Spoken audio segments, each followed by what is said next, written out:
So one thing I wanted to talk about this week is how dumb it is to film fireworks shows. It's a while back, a couple months back, I pointed out that when you go to your kid's assembly or graduation or whatever, don't film it. Don't film it. You'll never watch it. Just enjoy the moment. Live in the moment. That's right. And fireworks shows, I went to one last week, and I actually went ahead and uploaded it so that I could film the fireworks for you in glorious 4K. It looks beautiful. I'll put a link here. I'll put it up on the screen behind us here, and you can see. Okay, can I do this? Isn't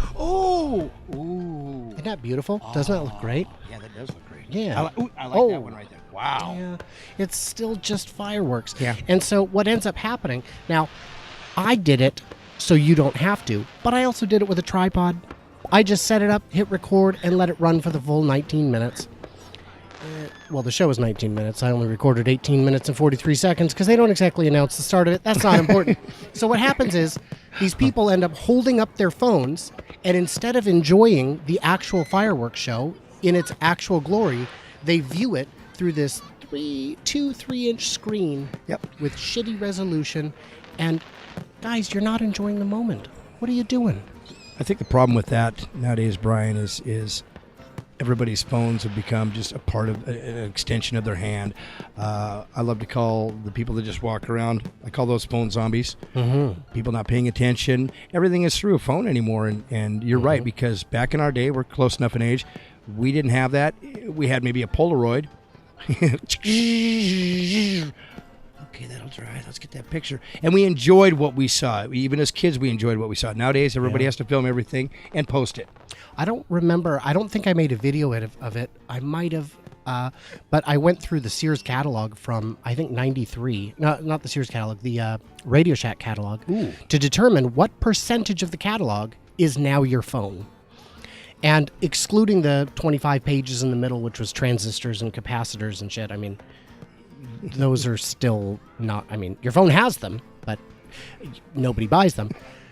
It was something like 80% of everything in there is now your phone. Oh my God. Because think about, I mean, what's in there? Radios, alarm clocks, video games, those little toy trucks that you can buy, the remote control? Right. Those were not on your phone, but a little dictionary that has 5,000 words.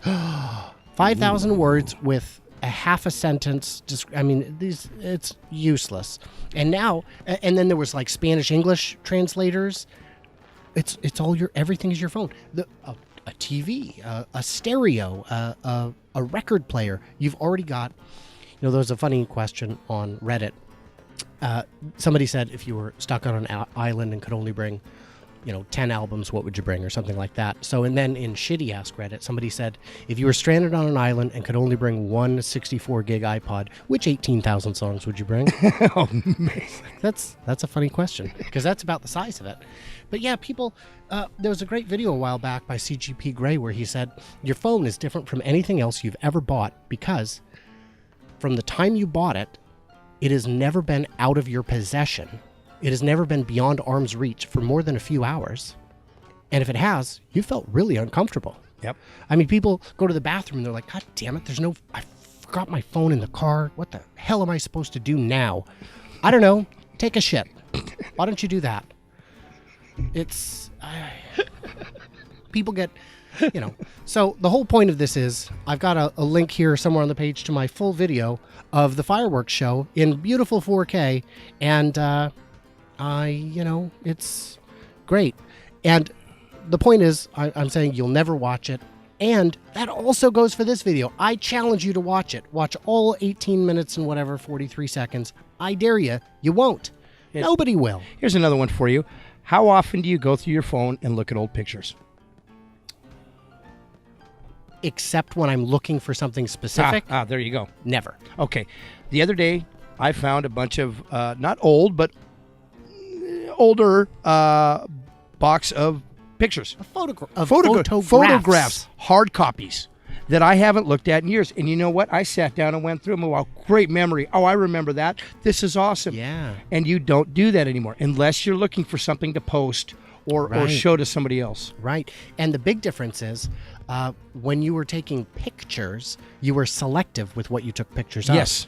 And now, I mean, you'll see an interesting bug and take 50 pictures of it and go delete 49. Just start there. But if you have to go through and start, we did after I was telling you during the break about a road trip we did. It was actually 9 weeks long through Montana. And boy, I tell you, never again. That was too long because it was work. It was travel writing. And we took, oh my gosh, we took so many pictures.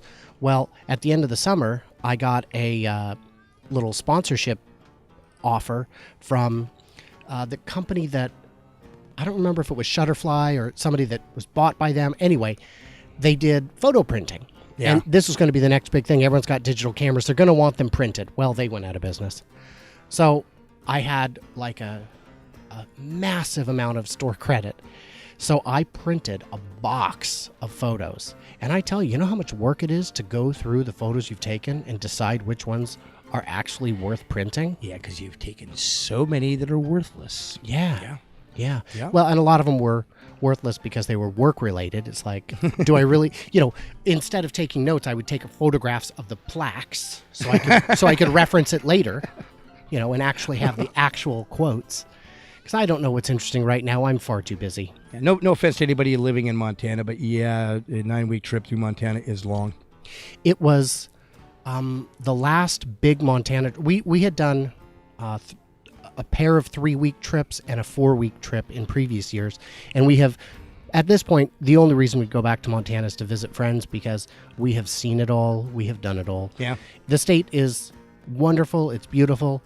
But a combined total of, 16 weeks or something of actual hitting all the tourist attractions, it's more than enough. Oh, absolutely. There's only, there's a catch the top of Yellowstone National Park. You can catch maybe you go up to Glacier National Park. Mm-hmm. There's a couple of them right there. Other than that, you have to kind of probably look online to find really attraction sites. What we would do as travel writers, and it took years to figure this out. It's so beautiful. You call the State Department of Tourism and tell them what you're up to. Establish a contact there. Ask that person for the contact in each city. Contact that person and say, Sarah from the State Department of Tourism told me to call you. Will you help us create our itinerary? Wow. And then they say, here's the things you should do. And then we'd say, great. Can you schedule it? Because when Beth from the Billings Chamber of Commerce calls and says, we've got some travel writers coming through, can you accommodate them? They say yes. They don't give you the runaround. They have someone available to answer questions, to sign the release for photos, and it's making basically 2 phone calls instead of 1,000 phone calls. I bet in Billings you went and saw the Custer battle. Yes, that was Little Bighorn. Yes. Yeah. That's a tragedy. No one is quite sure what happened because everyone on both sides was wiped out. Yeah. Yeah, all the Native Americans killed all of the soldiers, and then another batch of soldiers came in a few days later and killed all of them, and I mean all. Yeah, that was not a good thing. That's just wonderful history right there. See? Yeah, these immigrants, these white European immigrants just messing everything up. So the long and short of it. Can't blame the Irish. No, you really can't. I mean, we've been the victim so many times. And as aggressors, we came really late to the game. We came really late. Irish were oppressed. Oh yeah. Here, come and hang out with everybody else that's oppressed and build a railroad. Mm-hmm. And looked down upon. Yeah. Mm-hmm.